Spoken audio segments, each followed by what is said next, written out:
அவங்க அம்மா உடம்பு சரியில்லாமல் படுத்திருக்கு. இங்கே வந்து பால் குடிக்கிறாங்க. வெளியே எழுந்து நடந்து போகவே முடியல அவங்க அம்மாவால். அதான் வீட்டுக்குள்ளே டேபிளுக்கு கீழே படுத்திருக்காங்க.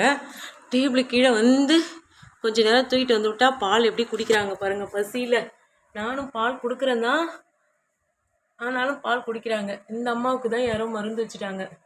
இதுக்கு தான் இன்ஜெக்ஷன்லாம் போட்டு எல்லாம் போட்டு இப்போ நடக்க முடியாமல் படுத்துருக்கு. உயிர் மட்டும் காப்பாற்றியாச்சு. பாருங்கள், இந்த குட்டிக்கு இன்றைக்கி தான் பால் கொடுக்குது.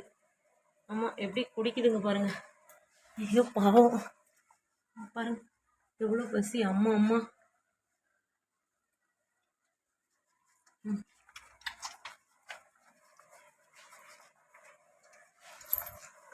அவங்க அம்மாவையே இன்றைக்கி தான் பார்க்குதுங்க, 2 நாள் கழிச்சு. அவங்க சித்தி தான் இவ்வளோ நாள் பக்கத்தில் பின்னாடி இருந்து பார்த்துக்குச்சு. நான் பால் ஊற்றுவேன், அவங்க சித்தி பக்கத்துலேருந்து விளையாடி பார்த்துக்கிட்டாங்க. இன்றைக்கி தான் பால் குடிக்கிறாங்க. எப்படி குடிக்கிறாங்க பாருங்கள்.